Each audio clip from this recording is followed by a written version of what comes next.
Securing your Wi-Fi provides peace of mind in keeping others from using your network.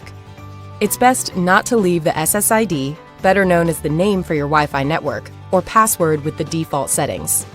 More importantly, your password should be something that is not easy to guess, such as password. Let's begin.